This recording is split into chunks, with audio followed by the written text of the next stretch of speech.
Então, boa noite a todos. Sim, muito bem. Afinal, o pessoal está aqui todo presente. Ora bem, é com todo o gosto que aqui estou hoje para vos falar deste assunto. Este assunto, o espírito na sociedade atual faz-nos lembrar que estamos no domínio de algo que evolui, de uma doutrina que evolui, porque é uma filosofia e porque é uma ciência e tem que se ajustar também aos tempos modernos, tem que trabalhar com a verdade, cada vez a melhor verdade, já que a realidade não é para nós, é para Deus só. Exige uma perfeição tão grande só para Deus. Isto é mesmo que dizer que há um senhor de nome Marcel Proust, aqueles que tiveram a oportunidade de me escutar nas jornadas, cheguei a falar dele. É um senhor que é até contemporâneo de Kardec, morre passado uns anos depois, é um escritor francês, e ele tem uma tirada muito gira, que é esta. Le vrai voyage de découverte n'est pas de voir de nouvelles terres, mais plutôt voir avec d'autres yeux. Isto é só a pretender que é ele a falar, hein? Isto é uma voz francesa, pronto. E ele diz isto, é engraçado, que a verdadeira viagem da descoberta não consiste em ver novas terras. Hoje está praticamente tudo descoberto.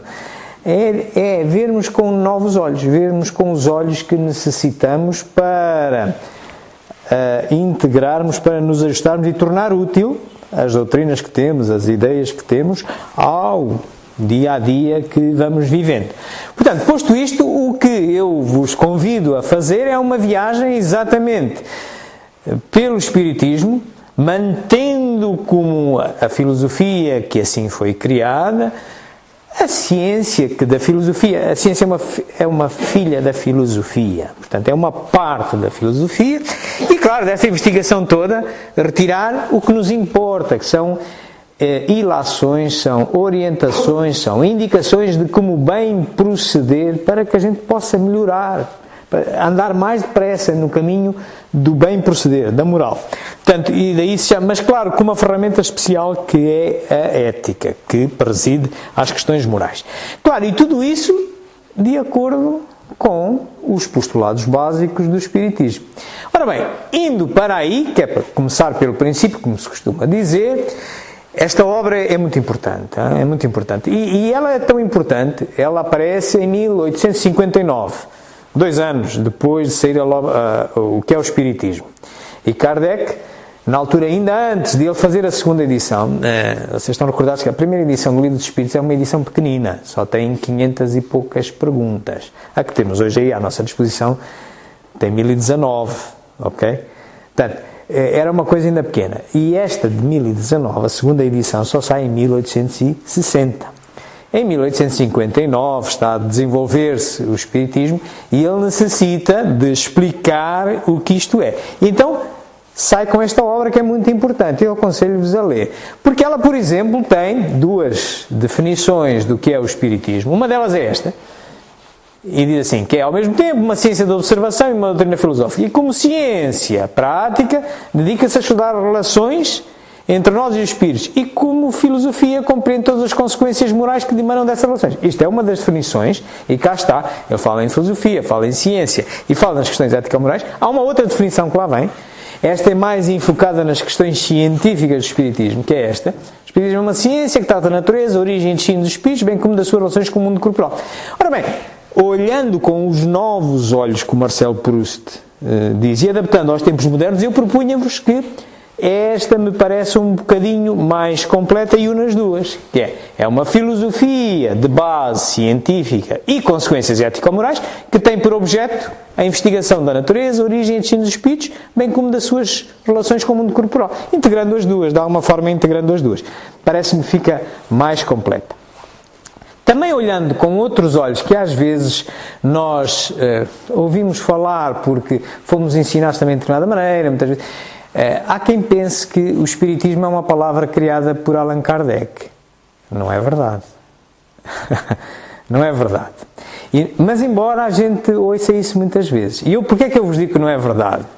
Porque se vocês forem à internet, tem aqui, o Sr. Google não sabe tudo, não é? O Sr. Google não sabe tudo. Mas se forem a um motor de busca especializado de obras inglesas, por exemplo eu utilizei este, Making of American Books, E se pesquisarem a palavra Spiritism, em inglês, Spiritism, e disserem assim, quantas vezes e em que obras e de que autores ocorre esta palavra antes de 1855? Porque é 1855? Porque Kardec só se começa a interessar pelos assuntos do Espiritismo por essa altura, em 1855 ele vai às primeiras reuniões mediúnicas, vê lá as mesas a girar e tal, não sei o que mais. Em 54, nos finais do ano, ele ouve falar do magnetismo e tal, e em 57 é que ele sai com o livro dos Espíritos e pega no termo em francês Spiritisme, acrescenta um E à frente do M. Ora bem, se vocês pesquisarem, vão encontrar nada mais, nada menos do que 12 vezes em 3 distintas obras de 3 distintos autores. Olha, no primeiro, é logo em 1850, um senhor conhecido do Espiritismo, Andrew Jackson Davis, nesta obra The Great Harmonia. Depois tem, por exemplo, aqui o Spirit Rapper, o Espírito Batedor, deste senhor, do Orestes Augusto Bronson, em 1854, e tem aqui The Apocastasis, de Leonard Marsh, em 1854 também. E só nesta obra aparecem 10 vezes referida a palavra Espiritismo. E se vocês depois clicarem aqui assim, fizerem a pesquisa e clicarem, vão ver a obra exatamente e vem lá, Espiritismo. Okay? Portanto, o que é que Kardec realmente fez? Isto não tira mérito a Kardec, calma. Mas a verdade é, César o que é de César. O que Kardec fez foi o que nós hoje chamamos de um neologismo.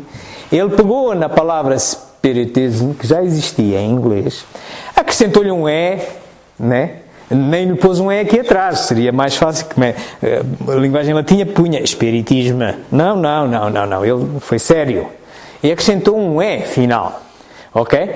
Portanto, ele fez o que nós chamamos um neologismo. É a mesma coisa que se agora a gente pegar stop, e eu agora acrescento um A e um R final, stopar. Toda a gente vai perceber que eu estou a querer dizer que é parar, né? Porque stop é em inglês, né? Portanto, isto é um neologismo. Foi o que Kardec fez. Não tira mérito nenhum. Mas a César o que é de César. Ok? Novos olhos sobre as mesmas descobertas que já conhecíamos. Muito bem. Portanto, continuando, entremos então no domínio da filosofia. E vamos olhar isto agora, a evolução desde o tempo de Kardec para agora, as evoluções que foram fazendo, o que é que nós sabemos hoje e como é que nós devemos viver esta doutrina hoje. Como é que devemos viver? Ora bem, a filosofia oferece-nos falar pelo menos destes 3 assuntos, em termos de filosofia e espírito. Primeiro, termos bem claro, já algumas vezes temos aqui falado, há uma diferença muito grande entre o que é a realidade e o que é a verdade. A verdade, cada um tem a sua, é uma versão, a verdade é uma versão da realidade. Só Deus é que consegue abranger a realidade, por mais pequena que ela seja. Nós vemos uma parte, é o copo meio cheio, meio vazio, com 50% de água e tal. E temos que ir compondo as coisas e aproximando-nos dessa realidade. Depois olharmos então para o Espiritismo e porque é que ela é uma filosofia. Se dizemos que ela é filosofia, temos que ver porque é que é, temos que justificar e perceber. E então depois ver dali quais são os conceitos filosóficos de base do Espiritismo. Ora bem, indo para estas questões da realidade, da verdade, a filosofia, como dizia Platão, há mais de 2000 anos, esta parte, ainda antes de Cristo, ele dizia que a filosofia, ele é chamado o pai da filosofia, diz que é o amor ao saber. E depois dizia assim, mas o saber é a busca do conhecimento. Espera aí, então o que é conhecimento? E ele diz, o conhecimento é a busca contínua da verdade. Mas a verdade absoluta não existe para nós. Esta é inconcebível para o homem, não é? Portanto, é a história do copo meio cheio, meio vazio, todos têm razão, está 50% de água. Portanto, a gente vê a realidade segundo o objetivo com que queremos estudar essa realidade e os conhecimentos que temos. Vou-vos fazer uma demonstração simples. Olhar para este filme.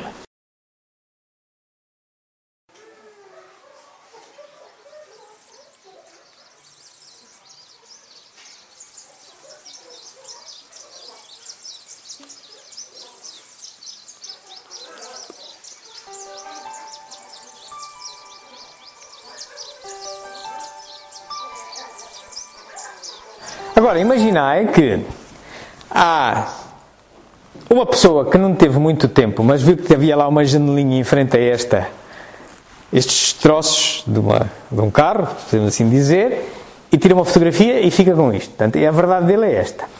Outro, que nem olhou para a janela, passou ao lado e tirou esta fotografia. É a verdade dele. Copo meio cheio, copo meio vazio. E nós, que vimos o filme, ficamos com esta. E é que todos temos razão. Ninguém está errado aqui. Certo? Portanto, a verdade é apenas uma versão da realidade. Habituemo-nos a isto. E também na nossa doutrina, meus amigos. Não há aqui dogmas. Kardec nos dizia sempre usar a razão. A fé inabalável é aquela que pode enfrentar a razão em qualquer momento, em qualquer idade da humanidade. Pronto, então estamos a ver qual é a natureza desta doutrina. Continua assim, continua a ser assim. E agora até mais complexo porque a gente sabe mais coisas, né? Portanto, a verdade absoluta seria a perfeição. Essa é Deus e o homem está muito longe de defender. É porque o Espiritismo é uma obra do homem, não é uma obra de Deus. Mas até utiliza um referencial, que é Jesus Cristo, que não era espírita, pois não, nem sequer era cristão. Estão a ver? Portanto, é uma forma de vermos, é a nossa verdade, a verdade que Kardec viu, a mesma realidade espiritual, muito lógica, muito boa, devemos aproveitá-la, porque nós estamos condicionados, estamos obrigados a ver uma realidade sob a nossa verdade, mas temos uma melhor, claro. Mas que não pensemos que somos os donos da verdade, porque isso não somos. Temos que ir construindo. Portanto, a filosofia não trabalha com a verdade, apenas com o conhecimento, que é a sua busca constante. Isso o Espiritismo é filosofia. Meus amigos, também só trabalhamos com o conhecimento. As verdades absolutas não há. Já vos fui dando algum exemplo, até com a palavrinha Espiritismo. Já verificaram. Se calhar não fui eu o único que fui educado. E, quando fiz o meu curso base de Espiritismo, disseram, não, o Espiritismo é uma palavra criada por Kardec. E eu só passado uns anos é que descobri que não era. Não vou aborrecer com ninguém, vamos ver, vamos descobrindo, ok? Portanto, então, o Espiritismo é uma filosofia moral e é sinónimo de ética. Hoje em dia, no tempo de Kardec falava-se pouco das questões de ética. Porquê? Porque a filosofia também vai evoluindo e à medida que há mais conhecimento, o que é que vai acontecendo? Vão-se criando ramos distintos dentro da filosofia, dentro da ciência. Portanto, e hoje em dia nós temos um ramo específico dentro das grandes áreas filosóficas, de tudo aquilo que é endereçado pela razão, temos uma área específica na filosofia que é chamada a filosofia moral, é ética, sinónimo de ética.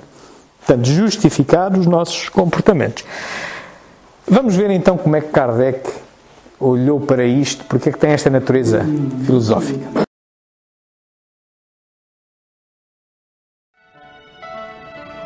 Foi em 1854 que pela primeira vez ouvi falar das mesas girantes. O fato não me pareceu radicalmente impossível. O fluido magnético, que é uma espécie de eletricidade, pode perfeitamente atuar sobre corpos inertes e fazer que eles se movam.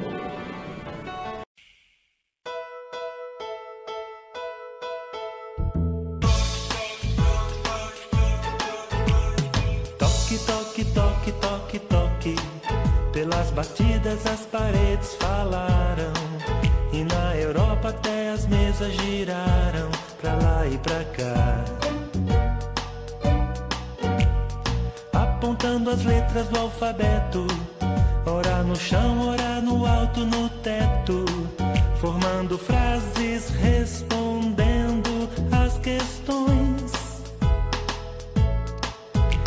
Que estava por trás disso, alguém se preocupou com isso e começou as suas investigações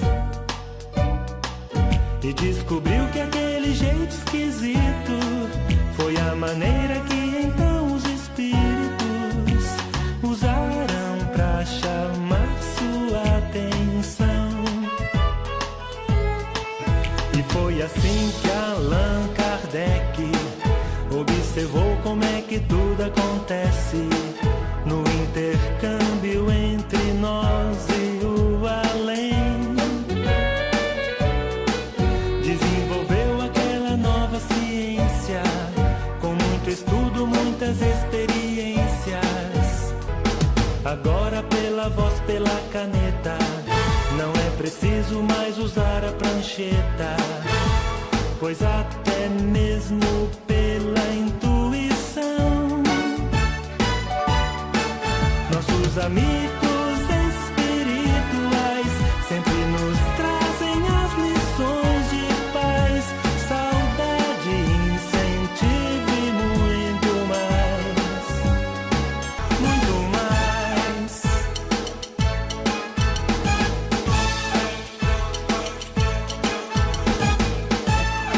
Portanto, isto dá-nos uma ideia da natureza desta doutrina. Ele começou a observar ali, eram umas pancadas e umas mesas que giravam e tal, e ele, pela razão, começa a pensar, peraí, isto, disseram-me que era o magnetismo, mas o magnetismo sozinho não faz isto, é porque está aqui um ato inteligente, quer dizer, não é se está bem, o magnetismo pode mexer este livro daqui para ali, um fenómeno de teletransporte, de unidade de efeitos físicos. Mas, quando ele mexe para ali e respondendo a um código que nós estabelecemos assim, olha, se mexeres para este ponto é sim, mas se mexeres para este ponto é não. E ele começa a responder adequadamente, ora para ali, ora para aqui. A gente começa a ver que há detrás uma causa inteligente. E ele diz, ok, calma lá, mas também magnetismo poderia ser, mas cuidado, que atenção, que há um fenómeno inteligente, quem diz mover o livro, diz fazer pancadas, um código de pancadas. Corresponde a uma causa inteligente.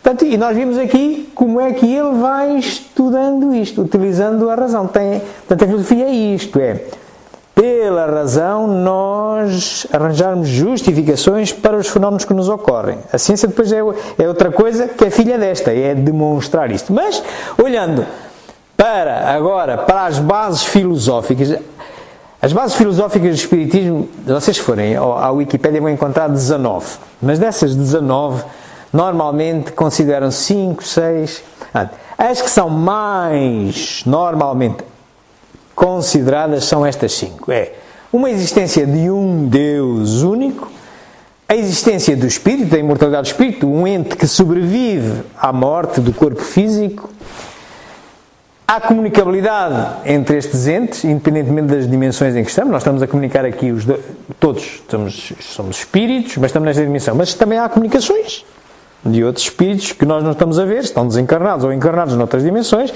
e comunicam connosco.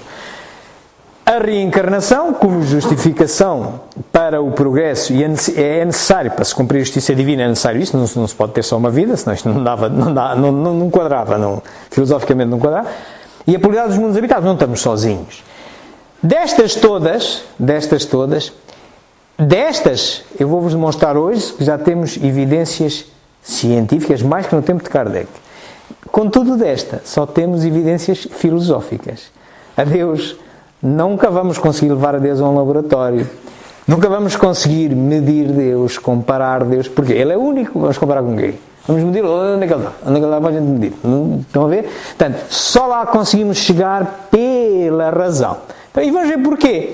Portanto, este continua a ter apenas uma natureza filosófica. E porquê? Vamos ver aqui um filmezinho.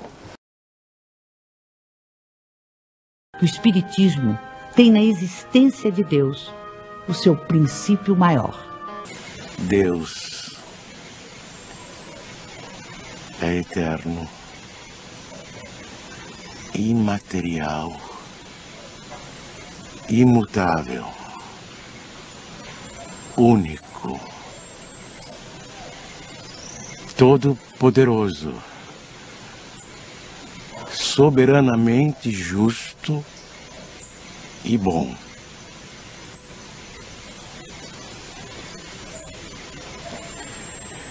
Este é o melhor conceito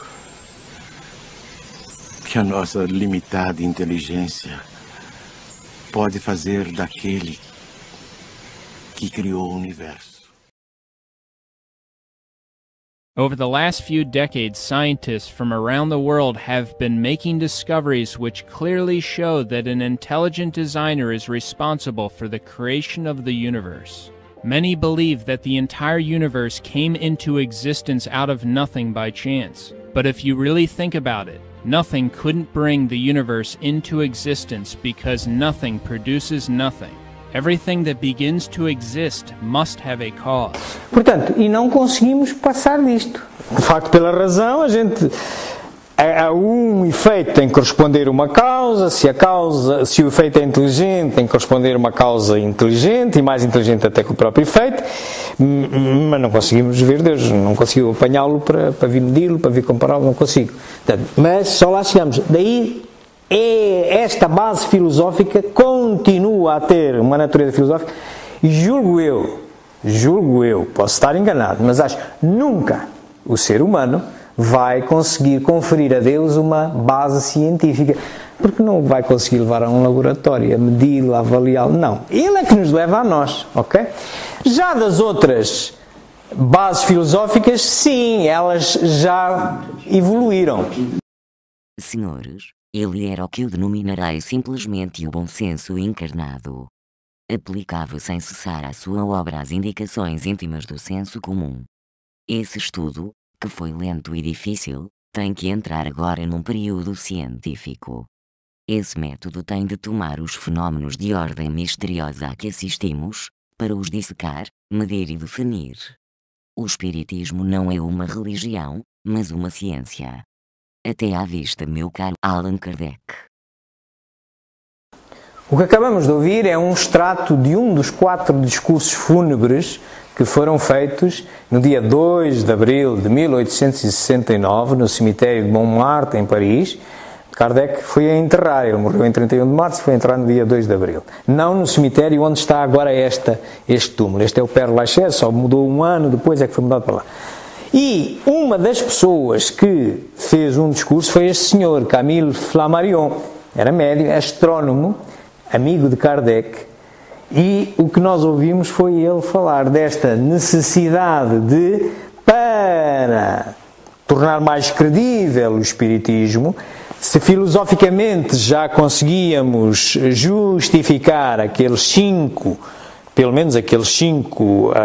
bases, era importante agora irmos mais adiante e conseguir comprovar, entrar na parte científica. Ora bem, mas para isso, dizia ele, também falou num método.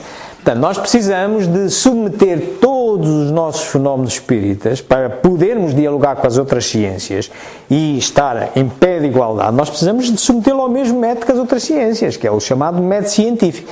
E então, depois daí, nós vamos verificar, e eu vou-vos mostrar como é que hoje, que evidências científicas já nós temos hoje, tínhamos no tempo de Kardec, e como é que evoluiu até hoje, das outras bases científicas, das outras bases filosóficas. Então, o método científico. O método científico tem a ver com ciência. Então, o que é ciência? É um conhecimento dos fenômenos do mundo. A filosofia era um conhecimento racional da realidade. A gente pode colocar aqui realidade. Conhecimento dos fenômenos da realidade.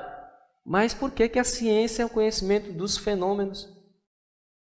Ficou uma coisa assim bem mais fraca, porque antes a gente tinha conhecimento das coisas, agora com a ciência a gente avançou muito, só que a gente tem conhecimento só dos fenômenos da coisa, eu não tenho conhecimento da coisa mesmo, daquele determinado objeto, eu tenho conhecimento apenas do fenômeno daquilo.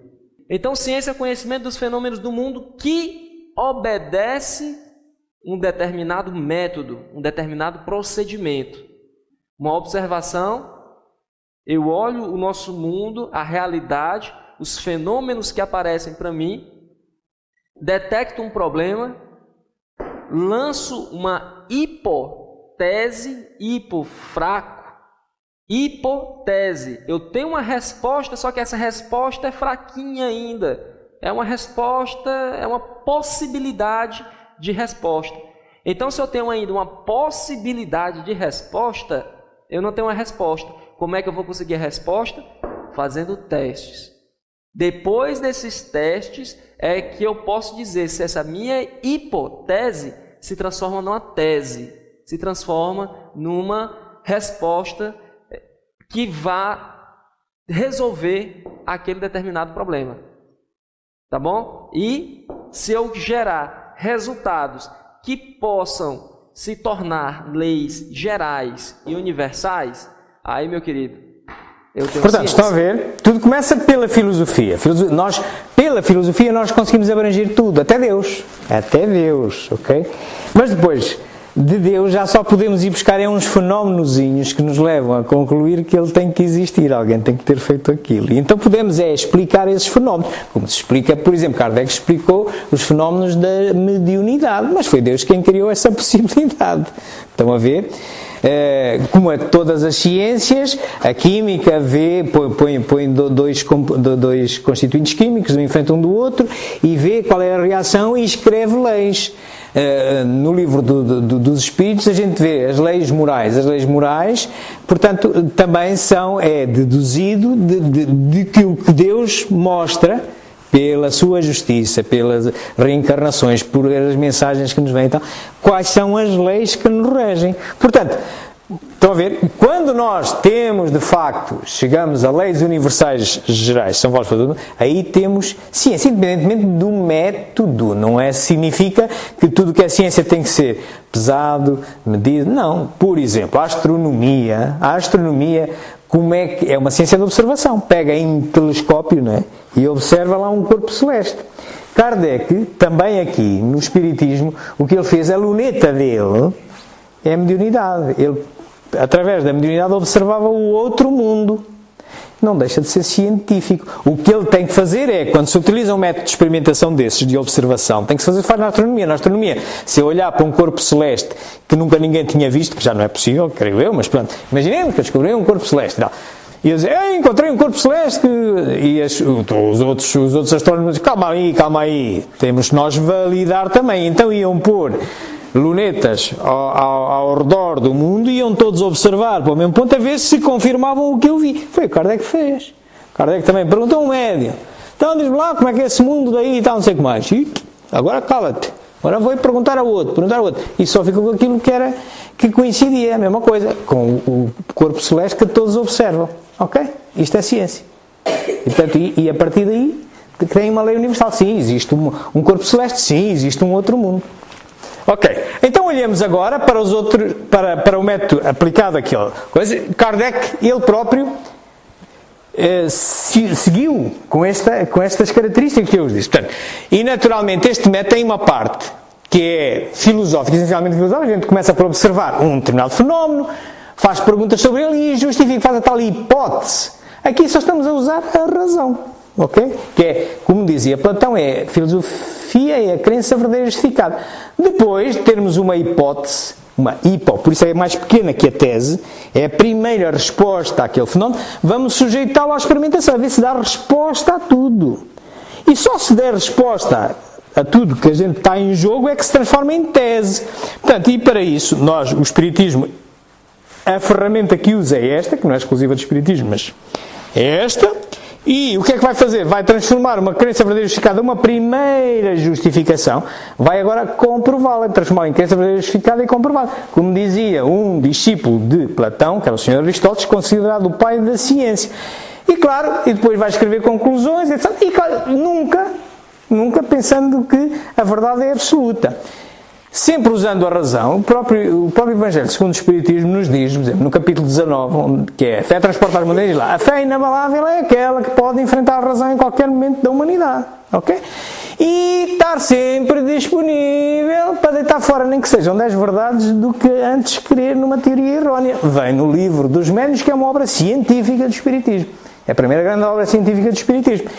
E claro, mesmo se chegar a uma tese, atenção, o Espiritismo, porque é uma filosofia e é uma ciência, vai ao lado das outras, e se alguma verdade melhor, nova, se revelar nas outras ciências, o Espiritismo aceitará. Faz parte desta obra, da Gênese, a última obra escrita por Kardec. Portanto, não estamos nos dogmas. Temos o espírita na sociedade atual, que é o nosso tema da palestra 2, tem que estar aberto para isto e tem que poder ir ajustando as coisas, senão isto vai ficar dogmático, vai ficar mais uma religião.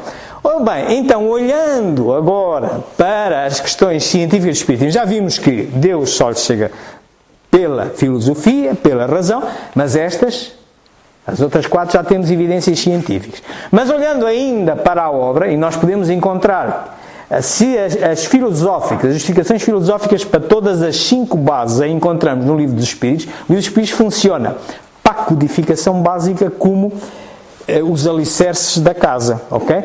E ela tem 2 obras fundamentalmente científicas, que é esta, Médiuns, Livro dos Médiuns. E porquê? Se vocês repararem, é mais ou menos assim. Portanto, o Livro dos Espíritos digamos que são os alicerces. Depois do Livro dos Espíritos, temos aqui, aquela cor verde é natureza filosófica, a cor amarela é natureza científica. A introdução e os prolegómenos do Livro dos Espíritos vão dar origem a esta obra, o que é o Espiritismo. Se vocês a lerem, é a natureza filosófica, justifica as razões. Porquê? Porque é que tem que existir o espírito? Porque é que a alma é diferente do espírito? Porque é que o ser humano é um ser triplo? Enfim, todas essas coisas estão aqui. Depois tem 4 partes. E de cada uma destas partes, Kardec vai desenvolvê-las. E então, vai dar a primeira parte, que é as causas primeiras, como é que o universo é feito, etc. Vai dar uma obra científica, que é a Gênesis. Por acaso é a última que ele publica. A segunda parte tem a ver com o mundo do espírito. Dá o Livro dos Médiuns, a primeira obra científica que ele publica, que tem as leis todas das capacidades mediúnicas que ele conhecia na altura.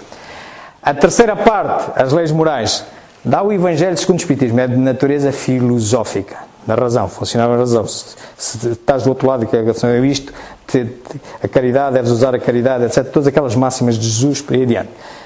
Quarta parte, Esperanças e Consolações, também é de natureza filosófica, é o inferno. É uma coletânea de mensagens de espíritos que cruzaram a porta da morte, encontram-se do outro lado e mostram-nos como é que a lei da causa e efeito funciona. Em função do que eles eram aqui, o que é que eles escolhem lá.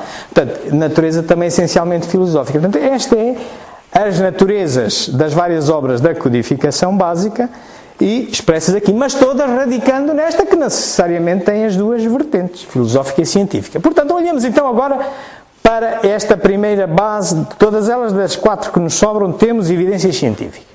Portanto, a natureza filosófica já vimos, onde é que ela está. Vamos agora olhar para a natureza científica. Hoje em dia, nos dias que correm, temos, por exemplo, um fenómeno, não era estudável no tempo de Kardec, há 200 anos, são experiências quase morte. Vamos observar um pequeno filme em que vamos ver isto a evoluir ao longo da história.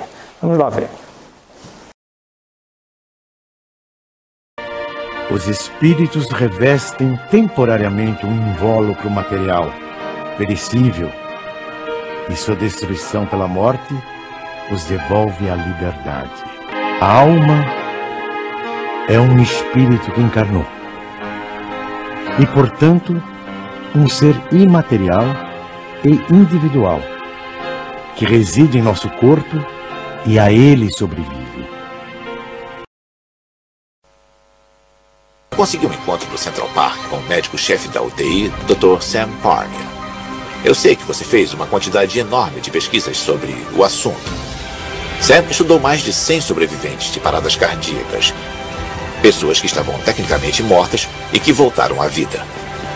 Algumas delas voltaram com profundas experiências.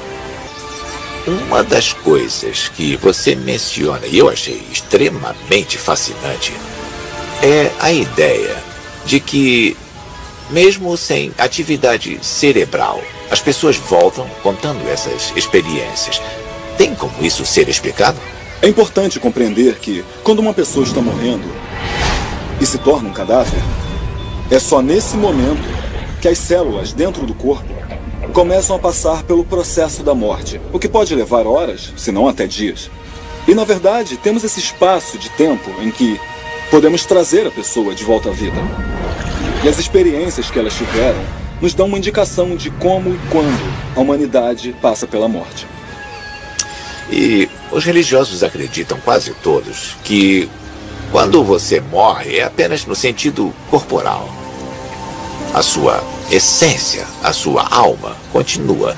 Existe algum apoio científico para a ideia da alma? Hoje em dia chamamos a alma de consciência na ciência. Então podemos testar essa teoria científica e ver se essa consciência continua ou se ela acaba.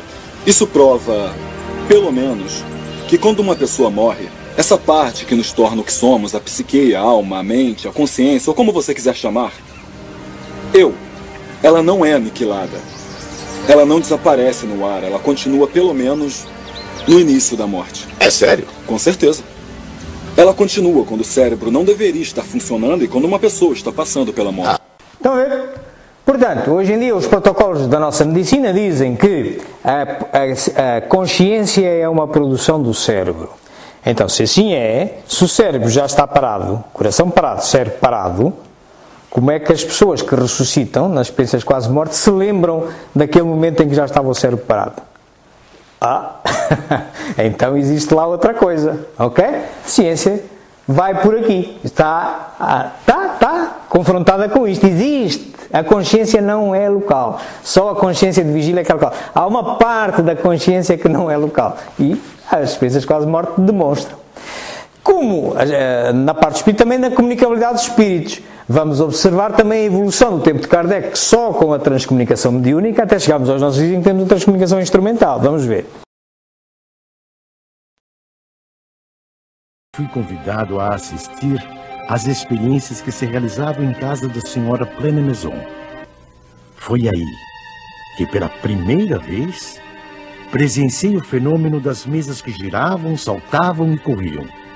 Assisti então a alguns ensaios muito imperfeitos da escrita mediúnica. Sem dúvida, havia ali um fato que necessariamente decorria de uma causa. Dos efeitos, procurava remontar as causas por dedução e pelo encadeamento lógico dos fatos. Um dos primeiros resultados que colhi das minhas observações foi que os espíritos, nada mais sendo do que a alma dos homens, não possuíam nem a plena sabedoria, nem a ciência integral.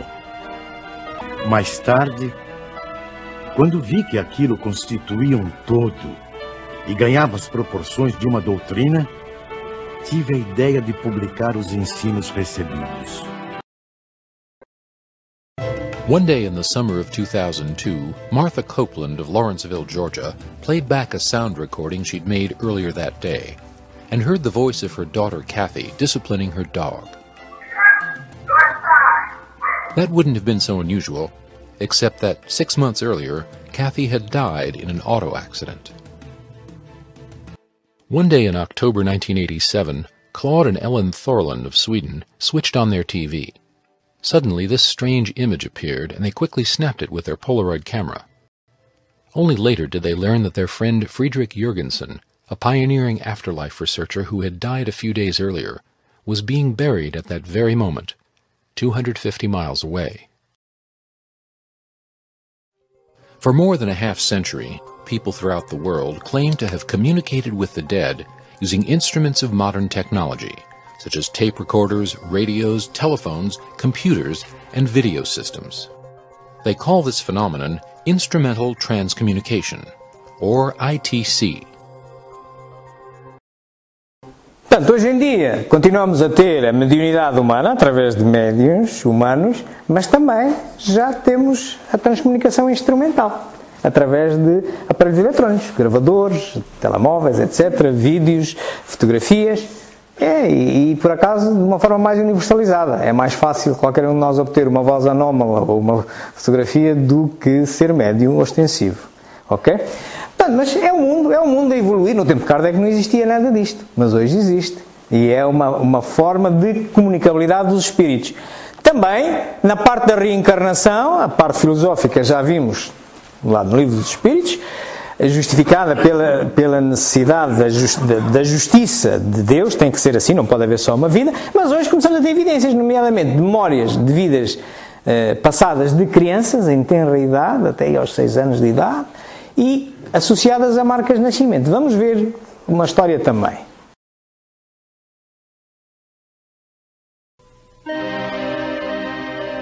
As diferentes encarnações ou existências corpóreas do espírito são sempre progressivas e jamais regressivas.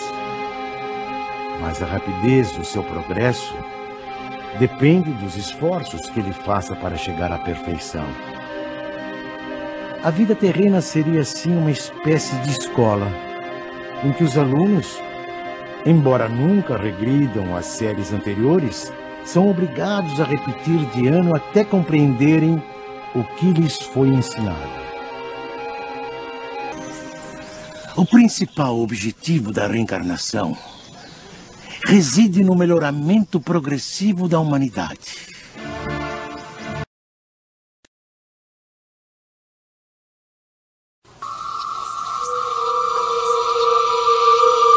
O que acontece após a morte? Nós podemos voltar? I think there is some likelihood of life after death. A resposta pode vir de crianças que lembram de uma vida antes de nascerem. Our work provides evidence that we should strongly consider the possibility of reincarnation. Existe vida após a morte? Uma pergunta antiga. Na Universidade de Virgínia, em Charlottesville, cientistas investigam alegações de reencarnação. Há 40 anos, tentam explicar relatos de crianças que falam de uma vida passada. Histórias como desta garota que diz ter morrido afogada e que reencarnou. Ou deste garoto de 6 anos que era policial em Nova York e foi morto em serviço. Ou deste garoto que lembra viver como seu próprio avô. We're investigating cases of very young children who spontaneously begin talking about previous lives. They usually begin between the ages of 2 and 3 and continue until the age of 5 or 6. Portanto, estas crianças que não têm conhecimento prévio da vida, até aí entre os 2 e os 6 anos de idade, começam a dizer que, muitas delas dizem, eu era o teu pai, dizem volta ao papai, eu era o teu pai, portanto era o avô, a encarnação do avô. E quando a estas memórias, numa criança que não tem conhecimento para as ter e começa a descrever coisas muito exatas, mas ainda se juntam marcas de nascença, por exemplo, esta última criança que a gente viu ali a apresentar, ele era polícia, e morre a resolver um assalto e dão-lhe um tiro e o tiro entra-lhe no coração. Ele, quando agora renasce na mesma família, portanto ele é a encarnação do seu avô, portanto ele nasce depois, já não conhece o avô morre primeiro, depois nasce ele, portanto, e ele começa a dizer ao pai que quando eu era teu pai e tal, e ele nasce com uma deficiência cardíaca exatamente localizada, associando ao que ele se lembrava da sua vida anterior, muito exata, e ainda por cima tem uma deficiência cardíaca congénita, que levou montes de operações para ser resolvida, exatamente no mesmo sítio onde lhe entrou a bala que estava no certificado de óbito. Quando as coisas começam a ficar assim, a ciência começa a ficar também, espera lá que isto não é só blá blá blá, ok? Há aqui evidência. Pronto.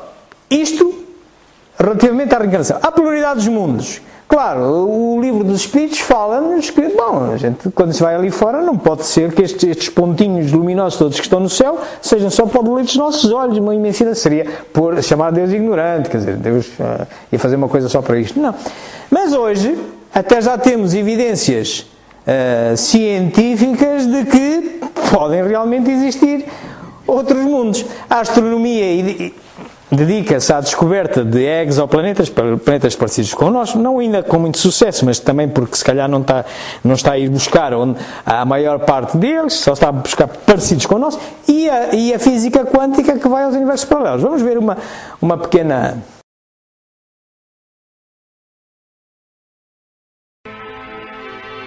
Segundo o Espiritismo, nos mundos que gravitam no espaço infinito, outras humanidades, em vários graus de adiantamento, encontram habitação adequada ao seu avanço. Physicists believe that the tiniest bits inside an atom were point particles. But string theory says that what we thought were indivisible particles are actually tiny vibrating strings. But it comes at a price. Parallel universes and 11 dimensions, most of which you've never seen. Well, we think these extra dimensions exist because they come out of the equations of string theory. Strings need to move in more than 3 dimensions. Our universe might be like a slice of bread, just one slice in a much larger loaf. And if these ideas are right, the bulk may have other slices, other universes. Some of them could resemble our universe. They might have matter and planets and, who knows, maybe even beings of a sort. Others could certainly be a lot stranger, They might be ruled by completely different laws of physics. Now, all of these other universes would exist within the extra dimensions of M-theory, dimensions that are all around us. Some even say they might be right next to us, less than a millimeter away. If we do live on a membrane, and there are parallel universes on other membranes near us, we may never see them, but perhaps we could one day feel them through gravity. So, who knows, maybe someday we'll develop the technology and use gravity waves to actually communicate with other worlds.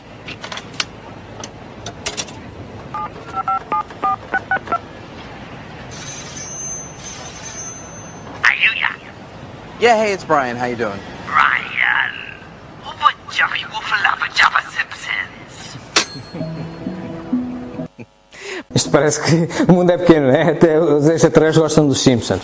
Portanto, aqui estou a ver. Afinal, quando a gente nos aparece numa mensagem mediúnica, numa reunião mediúnica, aparece alguém que nós não nos vê, mas porque ele está a fazer um ato inteligente, é uma inteligência que está ali de trás, nos vê, ele vê-nos a nós e nós não nos vemos a ele. Não quer dizer que não exista. Pode estar no universo paralelo, outras dimensões que nós desconhecemos do nosso universo. E já 11 mais 4 dá 7 mais 4, já dá 11. Ok? E é a ciência, é a nossa ciência de hoje em dia, o que confirma o que já Kardec dizia no Livro dos Espíritos. Ora bem, de toda esta investigação, necessariamente... Só é inabalável a fé que pode enfrentar a razão face a face, em todas as épocas da humanidade. É para isto que serve. É para nós solidificarmos a nossa fé, retirando dali ilações éticas de filosofia moral, de como se comportar bem, mas justificadamente, não é porque os outros fazem. Daí que nós temos que, por um lado, ter bem presente o que é o bem e o que é o mal, e mais a mais que agora temos um ramo da filosofia que é a ética, e depois perceber como é que a solidez desta doutrina se mantém nos dias atuais. Kardec deixou uma herança sobre isto e vamos vê-la. Vamos revisitar as questões do meio. Que definição se pode dar da moral? A moral é a regra de bem proceder, isto é, de distinguir o bem do mal. Funda-se na observância da lei de Deus. O homem procede bem quando faz tudo pelo bem de todos, porque então cumpre a lei de Deus. Esta pequenina frase tem muito que se lhe diga. É pequenina, mas tem muito significado. Assim, a moral, que é diferente da ética, funda-se. Se funda, é um produto. A moral é um produto. Então funda-se, baseia-se, atrás dela tem algo, ou debaixo dela tem algo, né? Funda-se. Funda-se em quê? Na observância. O que é observar uma lei? Vão ao Diário da República. Está lá publicado hoje um decreto-lei. O que é observar essa lei? É lê-la, interpretá-la e deduzir como é que eu me vou comportar no dia a dia para dar cumprimento a esta lei. Neste nosso caso, a lei de Deus. Ok? Então a moral é um produto de um ato inteligente que tem que justificar a norma, aquela conduta que a gente vai fazer no dia a dia. Portanto, a gente não se pode comportar de uma determinada maneira dizendo que é bem só porque o nosso vizinho faz. Não, é preciso justificar porquê, utilizar a razão. Há uma diferença realmente entre moral e ética. E depois vamos então ver as consequências da teimosia espírita. Vamos olhar para um caso concreto. Como se pode distinguir o bem do mal? O bem é tudo que é conforme à lei de Deus, e o mal é tudo que dela se afasta. Assim, fazer o bem é proceder de acordo com a lei de Deus. Fazer o mal é infringir essa lei. Posto isto, pergunta: é moral ou imoral a pena de morte? E é um exemplo que vem no Livro dos Espíritos. Pois, meus amigos, olha, é assim não. Olha, nestes países que está azul é imoral. O nosso já é imoral. Há 150 anos esta parte. Mas neste preciso momento, nestes países que está a vermelho, é moral. Isto é bem proceder nestes países a vermelho, hoje, um juiz que representa uma sociedade mandar matar um indivíduo que se provou ser assassino de outro. No nosso país já não. No nosso país já não é 25 anos para a cadeia e coisa. Portanto, isto é moral tem a ver com os costumes sociais. Quem diz a pena de morte diz as calças das senhoras. Hoje em dia, aqui em Portugal, já não é imoral as senhoras usarem calças. Não foi sempre assim. E se as senhoras que hoje estão a usar calças forem para o Afeganistão, lá vão ser apedrejadas porque é imoral. Oi, o espiritismo não se pode regular por isto. O que é bem e o que é mal, independentemente do local e do momento. Então tem que se... O homem tem meios de distinguir por si mesmo o que é bem do que é mal? Sim, quando crê em Deus e o quer saber. Deus lhe deu a inteligência para distinguir um do outro. Portanto, a inteligência... Então, se agora eu fizer uma pergunta, a pena de morte é ética? Não. Não é em nenhum lugar, nem mesmo naqueles sítios onde ela é moral. É sempre antiética. Ah, mas espera, Deus deu uma inteligência para distinguir o bem do mal. Então eu tenho que justificar. Claro, então, o homem é imperfeito, não é? Aqui, nos Estados Unidos, no Afeganistão, etc. Se é imperfeito, pode errar. Se pode errar, não pode atribuir penas irreversíveis. Está aí, nas notícias de há 2 dias atrás, estão dois indivíduos, há 43 anos presos, e um deles condenado à morte nos Estados Unidos. Descobriram agora que ele é inocente. Olha, e se o tivessem morto? Exatamente. Pronto. Portanto, eticamente, o homem não tem a perfeição suficiente para dispor da vida de ninguém. Ok? Portanto, é antiética em qualquer lado. E o Livro dos Espíritos explica. A pena de morte desaparecerá incontestavelmente e sua supressão assinalará um progresso da humanidade. Quando os homens estiverem mais esclarecidos, a pena de morte será completamente abolida da terra. Os homens não terão mais necessidade de ser julgados pelos homens. Ok. Portanto, meus amigos, o Espiritismo, como filosofia, pauta-se exatamente pela justificação dos comportamentos, pela filosofia moral, que se chama hoje ética. Portanto, e tem que justificar porque é que determinado comportamento é certo ou errado, como fizemos com o exemplo da pena de morte, mas podíamos fazer das calças das senhoras por aí adiante. Portanto, o mal, ele é sempre o mal. Mesmo que todos o pratiquem. E o bem não deixa de o ser, mesmo que ninguém o pratique. E esta história que toda a gente faz não é justificação para o espírito, certo? Muito bem. Para assegurar-se, no futuro, a unidade, uma primeira condição se faz indispensável. Que os nossos escritos não se prestem a interpretações contraditórias. O segundo ponto está em não se sair do âmbito das ideias práticas.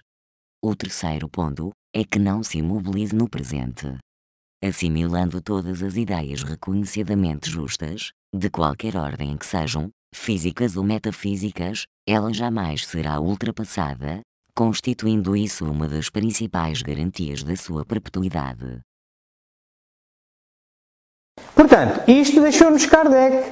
Deixou-nos, na Revista Espírita de 1868, em dezembro de 1968, ele deixa a chamada Constituição do Espiritismo. Quando ele fala dos cismas, é isto que nós ouvimos. Ele diz, há aqui 3 coisas que a doutrina espírita não se pode fechar em elas. É, cuidado, evitar os erros, as interpretações erradas, não andar na manteiga, concentrar-se nas coisas concretas, porque isto é uma doutrina da qual se tiram ilações ético-morais para o dia-a-dia, para resolvermos os nossos problemas, e não se imobilizar no passado, porque há que ver as novas descobertas com novos olhos, porque as descobertas já estavam feitas há muito tempo.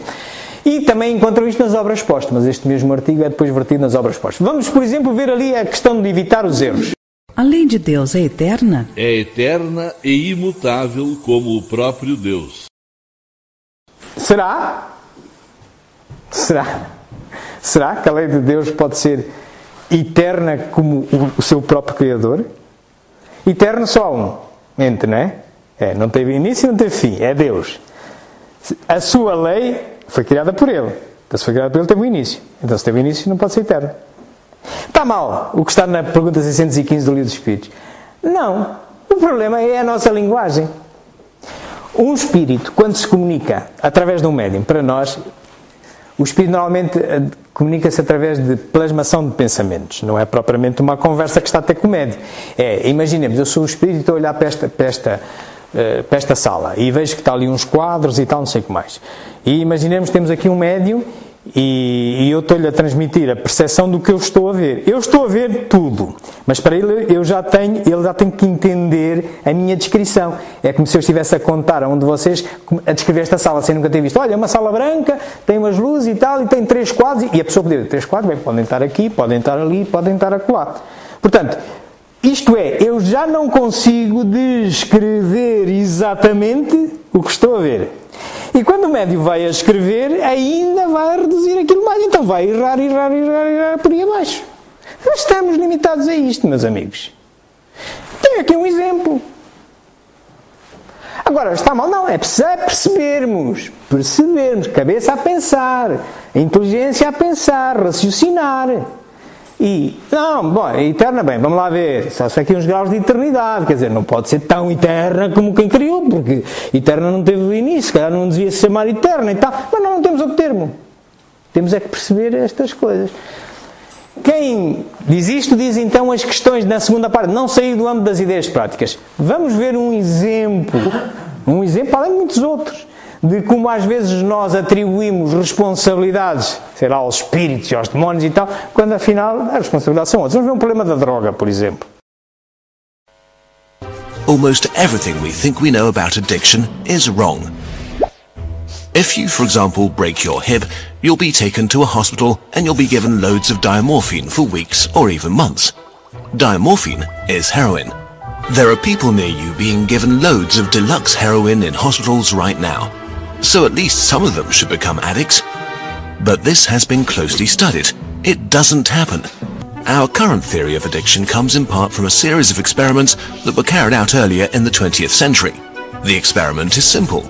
You take a rat and put it in a cage with 2 water bottles. One is just water, the other is water laced with heroin or cocaine.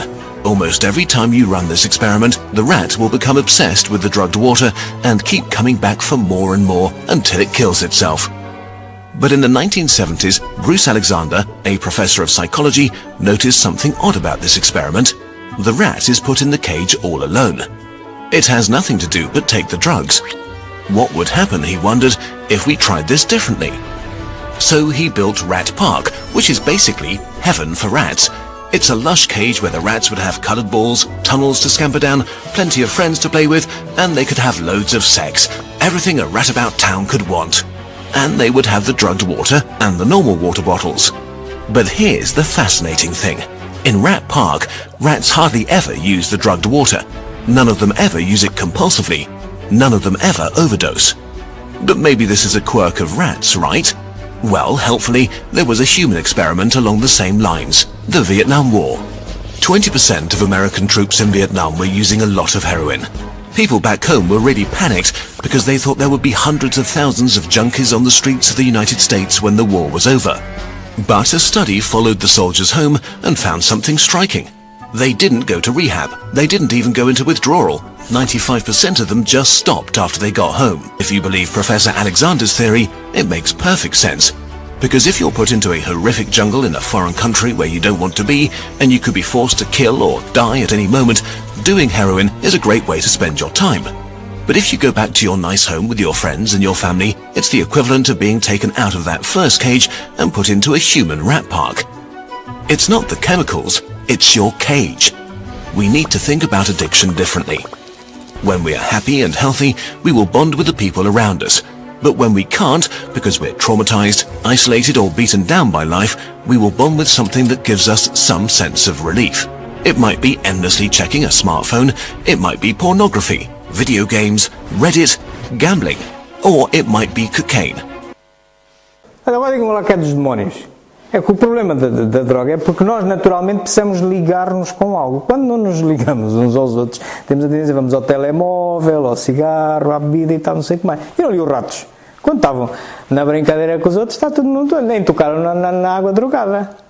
No Vietnã, a mesma coisa. A tropa tinha lá, está sozinha e tal, toca ali, mas depois que tiveram com a família está tudo uma boa. Portanto, nós precisamos de nos ligar. É a nossa jaula. O problema que nos conduz à viciação é a nossa jaula. Demónios são filhos de Deus, são nossos irmãos, ok? Portanto, vamos pôr as coisas no seu lugar, não andar na maionese, Por último, É dito que não nos devemos imobilizar no presente, o que nós fizemos aqui, este ensaio hoje. Vou-vos deixar com uns pequenos dizeres, e um deles é de um padre jesuíta. O final é de um padre jesuíta. Vejam bem o que é que ele diz.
Vê, meus amigos, porque é que não nos devemos imobilizar? Porque é que não devemos tentar transformar o espiritismo em mais uma questão dogmática de religião? Porque ela tem que se adaptar e tem que racionalizar a nossa fé. Meus amigos, era isto que eu tinha para vocês. Eu consultei estas obras para vos trazer esta palestra. São obras aqui de filosofia. Estes filmes que vos fui apresentando encontram aqui. Aqui tem o site onde podem, por vocês próprios, verificar que a palavra Spiritism existe antes de Kardec, é irem aqui a este site. Eu, como habitualmente estou a gravar esta palestra, daqui por 2 ou 3 dias já está colocada aqui no canal de Espiritismo JG, poderão vê-la e revê-la. Também me podem apanhar aqui no Facebook, tirar dúvidas, ou escrever-me aqui para o meu e-mail, alguma pergunta que me queiram fazer e que não caiba no tempo que nos possa assegurar. Meus amigos, muito obrigado pela vossa atenção.